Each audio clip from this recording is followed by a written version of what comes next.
and welcome as we come to you for our second show live from Sydney at the Ideas Exchange, thanks to Domain, Real Estate Uncut, Visual Domain, and of course the Real Estate Project. In this half hour you're going to be hearing from Leanne Pilkington from Laing and Simmons, Doug Driscoll from Starr Partners, Peter Gordon from Codben and Hayson, Richard Luton from Luton Properties, and James Crow from Morton and Morton. We've got a plethora of other people too. We might even have a surprise guest for you towards the end of the show as well. A lot happening here. A lot of great speakers have already been on the stage today. Chris Heller, who is the president of Keller Williams in America, just wowed the audience when he talked to them about the differences between what's happening in America and what leading agents are doing in Australia right now. And the good news is that we're able to snare him for an interview, and we'll bring that to you as part of the Insights program in the weeks to come. So stay tuned, we'll tell you about that. Also Peter Florentos and Marcus Ciminello, just a couple of the other speakers on stage. Right now, there's a good panel session which is being chaired by Michael Sheargold. All that as we bring you all this behind the scenes from the Ideas Exchange in Sydney. Right now, we're going to have a listen to an episode that we produced with Matt Lancashire, and you'll also hear from Gary Peel later in this half hour too. But first up, here's Amy Sanderson from LJ Hooker talking about growing a rent roll.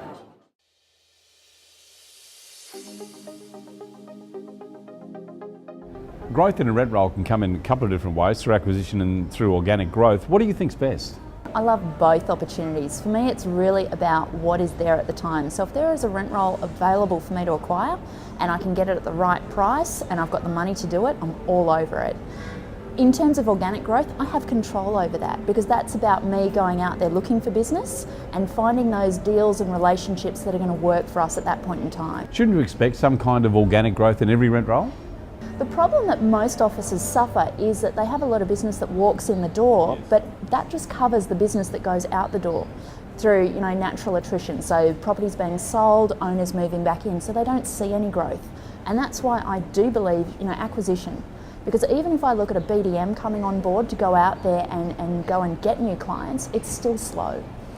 In an acquisition, there's some good parts of the rent roll, bad parts, and even worse parts. Is there room there for different prices for different parts of the rent roll? It's all about negotiation. And I also believe that anything and everything is for sale, it's just at a price, and we just need to work out what that is. I've seen rent rolls where the purchaser has looked at the rent roll and there have been some properties that are out of the area, and they've actually said, we'll take them on, but we're not paying for them. So if you want to sell them to someone else, you go for it, but if you want us to take it lock, stock and barrel, we're not paying for those. Amy, what sort of numbers do you expect from a BDM, a good BDM, in terms of growth of a rent roll? Kevin, I don't do numbers. I look at revenue. Revenue is what runs the business. So whenever I've had BDMs, and also two property managers that have had a growth target, I've given them both a number and a revenue target. And essentially it's the revenue target that I want them to make, because that's going to help me run the business and make sure that they get paid.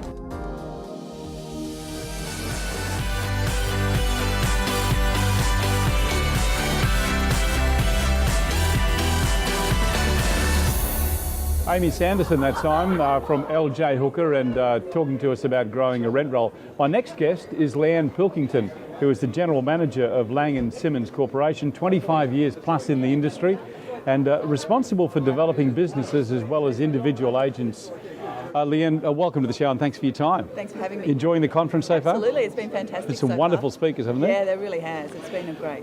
What advice are you giving to people who are coming to you and saying, how can I drive my business harder? What can I do in this environment to make it really jump ahead? People need to have a plan for their businesses. The real estate business is not rocket science. We all know what needs to be done. The hard part is actually getting people to do it. We need to systemise the things that we do repeatedly. And we need to put a plan in place to just make sure that those things are being done and being done consistently. Interesting to hear you say systemising whatever we do repeatedly, and that's probably one of the areas we have fallen down in the past. Would you agree with that? Yeah, absolutely. We tend to recreate things over and over and over again because we're too busy to actually get things sorted out properly in the first instance, and it's definitely worth just taking the time, or if you're not the right person to do it, employ somebody who can get your database sorted out, who can get your marketing material planned for the next 12 Yes. months Yep. in advance, and to just make sure everything is running and without you having to do too much of the actual non-dollar productive work. So what advice would you give to someone who does want to systemise their business? Just to go out and buy something off the shelf to get started? Look, there's lots of great products available, and I always say to my people, I don't care what database you use, so long as you actually use it. Yes. If people get too focused on the latest and greatest database without actually finding out what the database they already have does. So if you find out what it does, you get someone to drive it for you, you'll get enormous value in your business. So how quickly can someone change a business if they're not happy with the way it's going? Depends how focused and determined they are. Okay. You can change things Yep. very quickly if you really put your mind to it. Yep. But I think one of the problems with a lot of business owners is they wear many hats. They're often selling principles and they don't have anybody holding them accountable. So I would definitely recommend that people get a coach. If you're in a franchise organisation, there's probably somebody within the organisation who can help. If not, there's lots of external coaches that are around, just to keep you focused and accountable for the goals that you want to achieve for your business. A question we've asked a number of people who've joined us over the last few days from the Ideas Exchange is, do you really think that anyone can succeed in real estate? Depends how badly they want it. Yeah, but can anyone do it? Absolutely. We're running a recruitment program right now that focuses on our successful businesses or our successful agents and their backgrounds, the various backgrounds that they've come from. And we've got flight attendants, we've got school teachers, we've got panel beaters, we've got people straight from school. There's no one background that works best for real estate agents, but you just need to be prepared to do the things that it does. In the chat I had with Chris Heller, which we're going to feature from Keller Williams, which we're going to feature in the weeks to come, he said it's all about mindset. You've just got to get the mindset right, and mindset is a habit. You just work on it daily. Absolutely. I think that's definitely the most successful agents we have in our group are very time focused. They're very, very dedicated to what they do, and they don't let people... Someone was talking this morning about time thieves. They don't let Yes. people steal their time. Yep. It's very, very important because it's easy. Yeah, because we ask agents all the time, what is the thing that you struggle with most? And they'll tell us it's time management. Yeah. But you can't manage time, but what you can do is manage the things yourself. that... Exactly, manage that.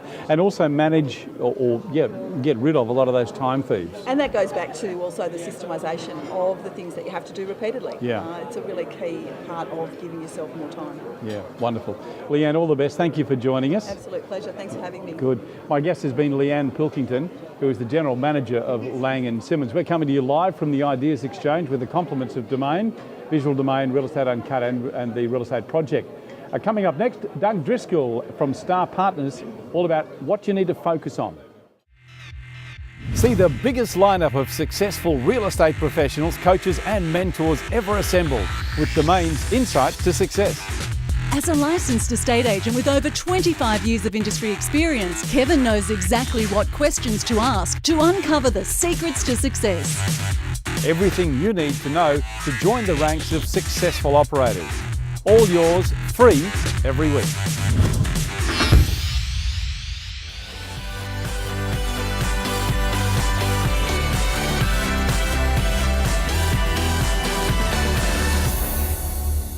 And welcome back once again to the live broadcast from Sydney at the Ideas Exchange. We're in the lunchtime break, as you can probably tell. Quite a few hundred people just gathered around here and watching us. My next guest is Doug Driscoll from Starr Partners. Doug is the CEO of Starr Partners, has been since 2010. More than 10 years experience in both the UK and in Australia. Doug, thank you for joining us today. Thanks for having me. Just wondering if you could tell me, what are the main focuses in your business, say for the next 12 months? What are you focusing on? How long have you got, Kevin? You've got 3 minutes. 3 minutes, okay. Keep it very succinct then. Basically, we look at it in two silos, surface and substance. I think the surface is all about the marketing, promotion, the look and feel of the brand in the marketplace. And then the substance is more about the fundamentals, the basics. Whether it be just how you receive the phone call in the first instance, how you respond to inquiries. So, as I said, we concentrate on two main silos. Your business, Starr Partners, massive success in recent years. Are you putting it down to that detail, like you're talking there about drilling right down to just even how the phone is answered? I think so. Look, the market at the moment is very buoyant, obviously. Yep. They say in Sydney now that agents don't sell houses, people buy them. But if you really want a competitive advantage, you're absolutely right. The devil's in the detail. Let's talk about social media now. Has that played a big part in your business's development? It's starting to. We're quite prevalent in the social media space. I think we have the first or second highest amount of followers on Facebook in Australia. And we're starting to notice now that we're getting a lot more inquiries off the back of things like Facebook and Twitter. Is that because you're getting better at it, or do you think that more people are becoming used to seeing you there? I think we're getting better at it. I think the two are intertwined, but I think we're getting better at it. In what way? What are you doing to get better at it? Understanding the forum, understanding what people want to see on different social channels, talking to them, communicating to them, and where possible, obviously answering them. So in your office environment, is each person looking after their own social media, or are you doing that as a company? We do it from a corporate level, which is fairly generic, Yep. but some offices do it individually as well. Yeah. Let's talk about databasing for a moment. How important is that in your business, and how is it run? Database in any business, I believe, to be the cornerstone. Without a database, you have nothing. So every office has their own individual database. We obviously encourage and enhance databases where we can, but ultimately they're your contacts. You know, as I say, without them, you don't have anything.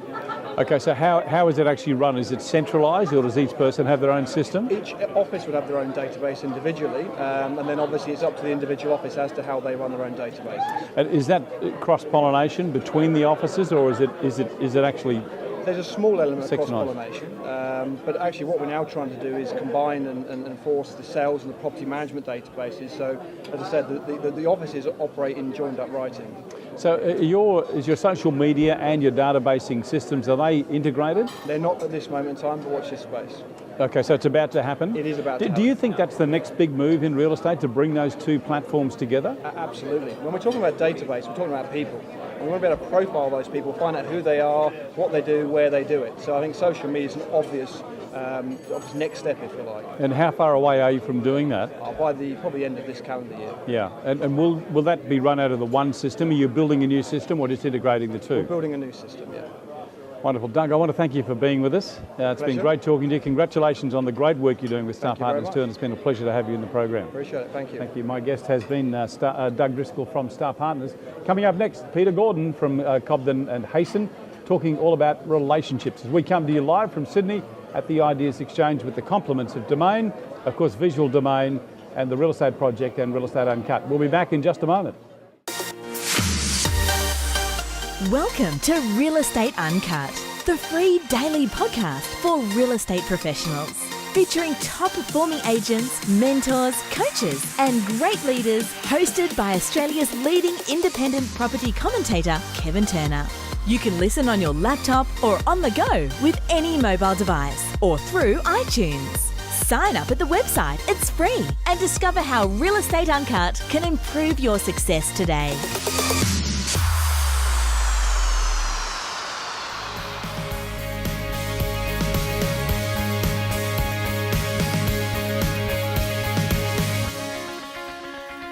Welcome back. My next guest, who has accused us of being a bit like speed dating. It's a bit like that, isn't it? A little bit like that. Yeah, my next guest is Peter Gordon from Codben and Hayson. Started in property management, then moved into sales in 2003.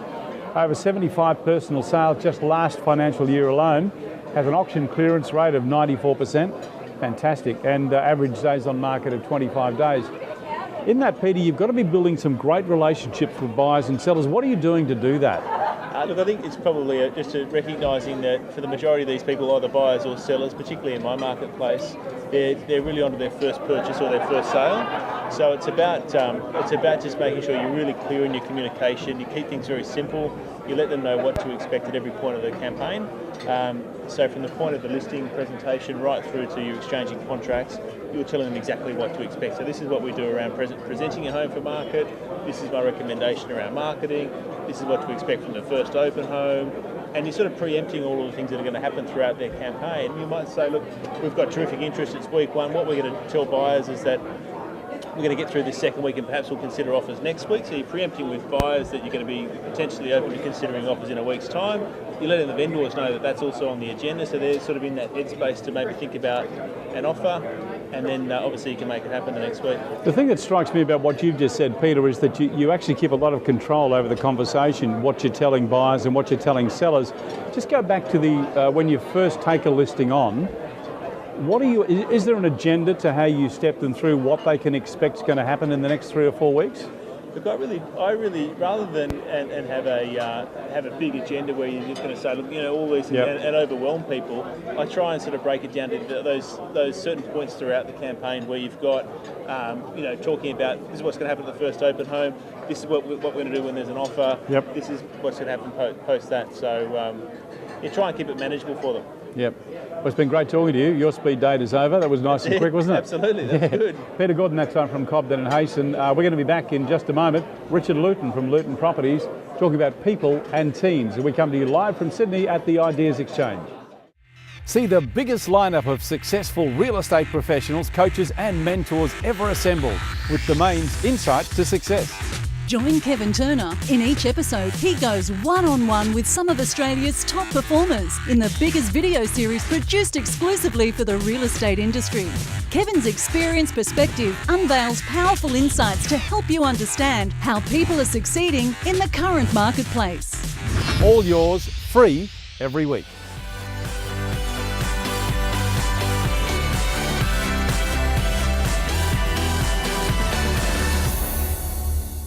And we're back live in Sydney at the Ideas Exchange. My next guest is Richard Luton from Luton Properties. Richard, great to be talking to you. Thank you. Thank you for joining us. By way of introduction, Luton Properties recognised as one of the ACT's leading agencies. Richard began his career in 1993 and established Luton's in 1999, I think, wasn't it? More than 10,000 homes sold in the last 14 years and over 1,200 properties in the property management business. People, the greatest asset in our business. Tell me the strategies you use to both recruit the best people and keep them. Well, I think you like to be role models of you, and not everybody's perfect, and you can't class yourself as perfect, but I think you need to encourage those people who are enthusiastic, energetic, and who are very, very positive. And I think I'm that way as well. I've always been hard-working in my 55 years of living. I've always been positive, and no doubt things get you down, but you still have to put your head above water and move on and try and put that happiness back into the people. So we want those happy people, like-minded people in our business. Real estate agents, when they're applying for a job, they are very good at selling themselves. How do you see through that veneer to actually detect if that's real or if it's something they're just putting on for the interview? Well, I think it's more than a one-stage interview as well. No doubt you can buy resumes online and do that, but it's really them selling themselves to you as well and having a belief, and also questioning them right about their work ethic as well, how many hours they're prepared to put in, and also getting their partner or their family involved as well. They got the full support, because as you know, it's a 24-hour, 7-day-a-week job, so you need their commitment as well to be the best. Let's talk about leadership for a moment, because you are the head of what is a very successful real estate business. What do you think your people look for in you as a leader? Well, we've got 8 offices across Canberra, and I'm an owner of them all with directors in some of the offices. You need to have that, I suppose, be involved in the business. You can't manage the business by being externally, so I'm actually in each of our offices twice a week, running sales management meetings every Monday, and then I'm going around midweek as well, meeting those people. So it's walking around, being with the people as well, having that positive attitude, and spending time with those people to listen to their problems, and having over 100 staff members. Everybody's got different personalities. They do, and they've obviously probably got different agendas, or expressing to them what is your view or your vision for the business. How do you go about doing that? Well, I suppose we encourage not only we encourage a lot of training as well. So we import 4 external trainers into our company 4 times a year. Plus we do monthly training as well. So I think what I learned a few years ago, actually I've been an extremely good salesperson in my first 6 years of real estate. I sold 530 homes individually by myself with a PA.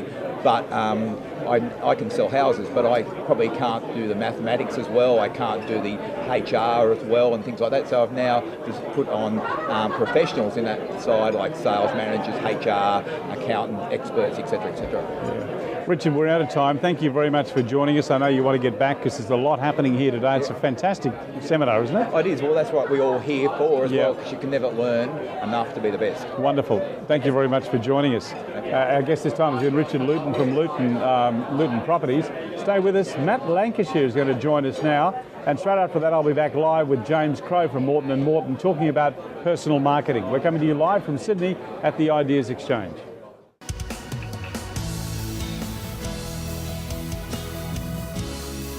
Matt, how much time do you spend qualifying buyers? Kevin, we spend quite a lot of time going and digging deep with really what the needs are of the buyer. I think so much time's wasted with taking people to inspections that haven't got their finance arranged. We've got in-house finance brokers, which we can send the details across to. They'll come back to us and say, yeah, look, they're ready to purchase. And just simply asking the question, are you ready to buy? What sort of dialogue do you use to get people to commit to that buying process, Matt? So I think what buyers really want to know is, one, that the owners are committed to sell it, and two, that it's going to represent good value. So what we do, we spend a lot of time with buyers educating. So at all of my open for inspections, I'll hand out a recent list of comparable sales. I take buyers, or the hot buyers in our car, drive them around, show them the sales, show them the difference between the properties, and try and justify the value of the property. So once they're there and they've made a decision on that's the property that they want, it's just trying to represent that that property is good value. Matt, when we have a buyer's market, how do you get the buyer to commit, because they're convinced that they're the ones who've got the power?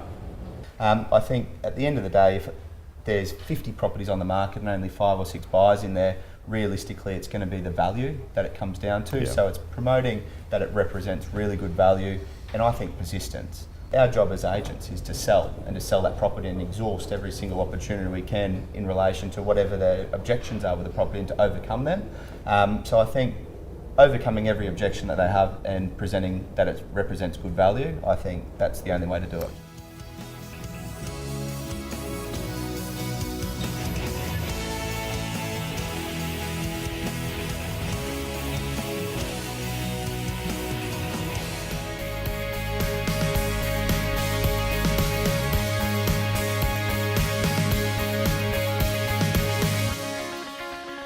And welcome back to our live broadcast from the Ideas Exchange. I'm Kevin Turner from Real Estate Uncut, and we're coming to you this broadcast, as they all have done last Friday and today, with the compliments of Domain. We thank them for that.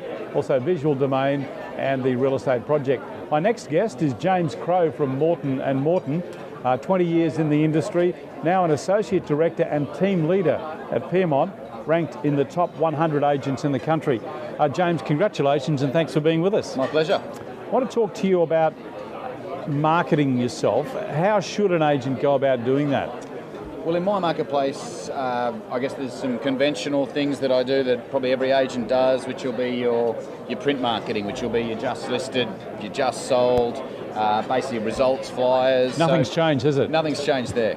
Still doing those things. Some of the new things is certainly video. So we're right into that on our listings. So we're now doing a property video. I'm more of showcasing the property as opposed to myself, but having said that, it's still a point of difference compared to our competitors, and we're still doing an intro. I'm James Crowe, I'd like to welcome you to whatever the address may be. So that's a way of personal marketing as well. I want to pick up on that point. There's been a lot of debate about video and the best use of video, and we've seen in recent times a number of agents using it as almost like a personal promotion tool and trying to be a little bit different with their videos. Do you think that's necessary, or do you think buyers just want to see about the property? I think buyers want to see about the property. Yeah. I'm actually, probably go the other way. So I'm not a big believer in using my clients' money to promote myself. Yep. There's always a bit of that because all our marketing's got our branding on it. Yeah, we've all got our photos on our email. I think the best marketing you can still do for yourself personally is by doing a good job, being completely transparent with your clients and that referral business. And it's amazing these days how many clients, before sort of selecting 2 or 3 agents they're going to interview, say for the listing, they'll do their research. That's right. So if you've got the results, you're likely to get in front of them. And it makes your personal marketing even more important, doesn't it? Because they're going to shop you well before, in advance of you coming. Correct. Yeah, most definitely. So how much money have you got a budget for your personal marketing? I don't so much. Look, I'm happy to spend money. For marketing, particularly with strong results or telling results that I think are strategically wise to be letting my marketplace know about it. So if that means throwing, say $300 or $200 to some really snazzy print, record sale, then I'm happy to do that. The way I'll look at what I spend is I'll have a listing, I'll sell it. There's obviously whatever commission I'm getting out of that. I can look at that and say, well, this was a good sale. I'm happy for 200, 500, 1,000 to come off my commission. And I'm more than happy to spend that just to make sure that I'm constantly at the front of future clients' minds. Reinvesting back in yourself. Yeah, most definitely. Does social media play a big part in how you promote yourself? Look, we embrace it because I think you have to. With the technology is moving as fast as it is. But I've got to say, I don't see any evidence of actually getting business. It's one of those things, I guess, that as we move forward, you've got to be a part of it now, early on in the. It's not even early on, but no, I personally, it doesn't play a big part for me. We certainly, I've got my own Facebook page from a business point of view, and also from the company point of view, and we're certainly up there posting, results, new listings, but. I'd have to say that it's not a good lead generator. Yeah, it's going to be interesting to watch how that develops because we're already hearing a number of leading agents talking about how they're going to start integrating their social media into their database, bringing the two together. So it'll be interesting to see how that develops. Yeah. James, I want to thank you for being with us and all the best for the rest of the conference too. My pleasure. Okay, thank you. Thank you. My guest has been James Crowe from Morton. Just stay with us, James, you'll be right. From Morton & Morton. We are going to come back in just a moment. There's a man we've found in the crowd who we've just been able to snare as a special bonus. He wasn't on the schedule, but he's going to be. Straight after the break, Michael Sheargold will help us wrap up.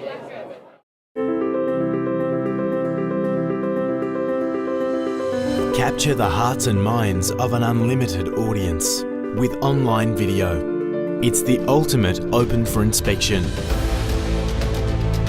Visual Domain has produced over 20,000 property videos, leading the way in real estate marketing. Showcase your property to a global audience. Join the digital revolution.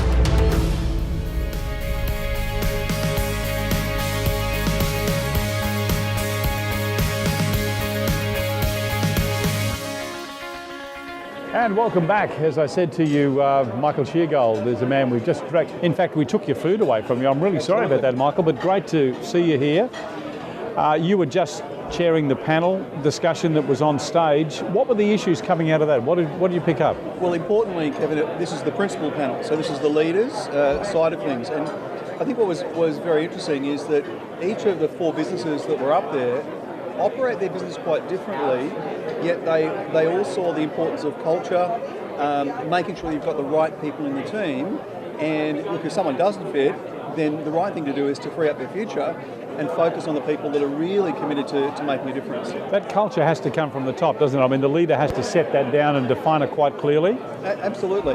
Well, ultimately, you probably heard me say a business will never outperform the leader of the business. Yes. So the setting of that culture, I think, is absolutely critical to say, here's what we want, what do we want our culture to look like, what are our core values, and then educate our team, connect with our team and say, this is who we are, this is what we're committed to, and are you prepared to deliver on that?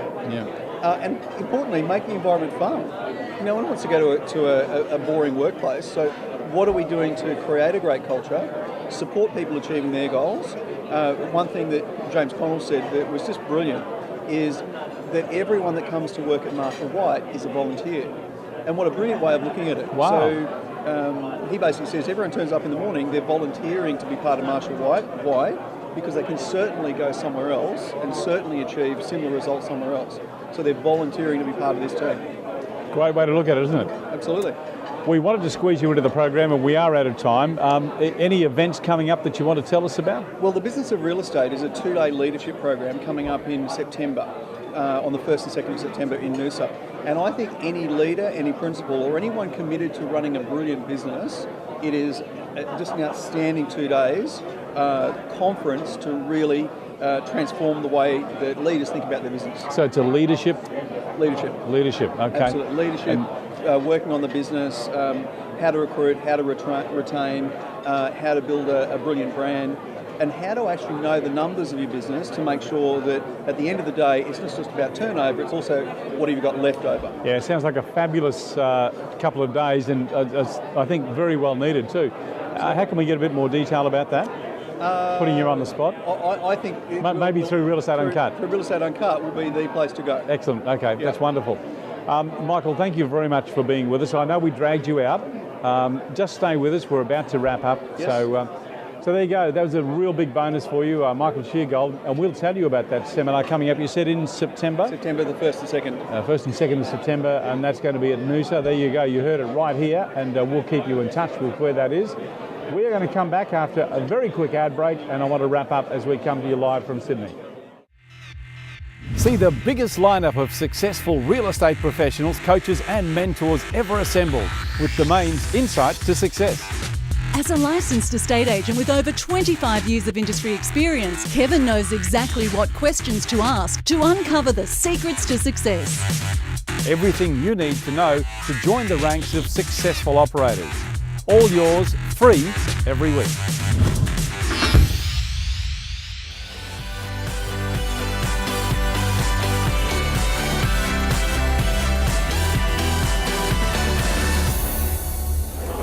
Hey, that's it. That's where we have to wrap it up. In a way, I've got to say I'm kind of sad because it's been a great couple of days. I want to thank the guys from the Ideas Exchange for allowing us to do this streaming.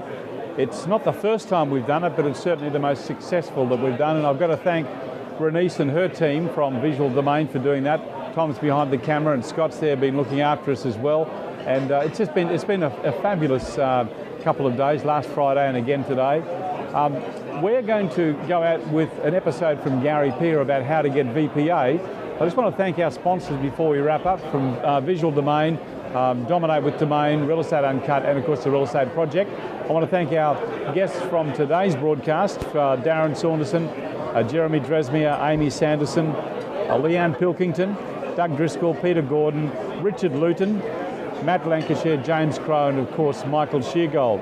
Stay with us now as we pick up on that episode from Gary Peer. Thanks to our sponsors. I'm Kevin Turner, and we look forward to seeing you.